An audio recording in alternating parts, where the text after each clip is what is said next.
দক্ষিণ চব্বিশ পরগনার ভাঙড় ১ নম্বর ব্লকের নারায়ণপুর ২ নম্বর অঞ্চলে রাজনৈতিক কর্মী সভা থেকে ক্যানিং পূর্বের বিধায়ক শওকত মোল্লার হাত ধরে ওই এলাকার অঞ্চল সভাপতি ইসমাইল মোল্লা সহ ৩০ জন আইএসএফ কর্মী তৃণমূল কংগ্রেসে যোগ দিলেন। সদ্য দলত্যাগী নেতা ইসমাইল মোল্লা বলেন, আইএসএফ নেতাকর্মীরা তাকে ভুল বুঝিয়ে প্ররোচনায় ফেলেছিল, তাকে ফাঁসানো হয়েছিল।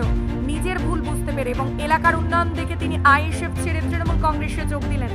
যোগদান প্রসঙ্গে ক্যানিং পূর্বের বিধায়ক শওকত মোল্লা বলেন, এই যোগদান কর্মসূচি প্রতিনিয়ত কোথাও না কোথাও চলছে। আগামী দিনে ভাঙড় ও ক্যানিং থেকে আইএসএফ মুক্ত করাই তার মূল লক্ষ্য। তো প্রত্যেকটা দিন চলছে, আইএসএফ এর শেকড়টা ভাঙনের মাটিতে আগামী দিনে তুলবো, এটাই হচ্ছে আমার শপথ। এবং আমার সহকর্মী যারা আছে তারা সকলেই একমত। আমরা একটা টিম ভাঙড় এবং টিম ক্যানিং হিসেবে এই লড়াইটা করছি। আমরা যতক্ষণ না পর্যন্ত আইএসএফকে এখান থেকে শূন্য রানে পাঠাবো, ততক্ষণ পর্যন্ত আমাদের লড়াই ধারাবাহিক চলবে। সে রাতে দিনে গণতান্ত্রিকভাবে এই লড়াইটা চলবে। আমি দীর্ঘদিন তৃণমূল পার্টিতে করতাম, তা কিছু ২১ সালে কিছু কারণবশত একটু ভুল বোঝাবুঝি হয়েছিল। প্লাস আইএসএফ এর কিছু ছেলেটা আমার খুব কান ভাঙচি দিয়ে আমার সামনে রেখে দিয়ে ওরা কাজটা করেছে। ওরা আমার বেশি সব দিক দিয়ে ফাঁসিয়ে দিয়েছে। আমি আমার ভুল বুঝতে পেরে আবার আমি আইএসএফ ছেড়ে টিএমসি পার্টি যোগদান করেছি।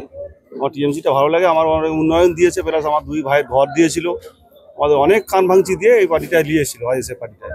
আমরা আবার ভুল বুঝতে পেরে আমরা টিএমসি পার্টি যোগদান করেছি।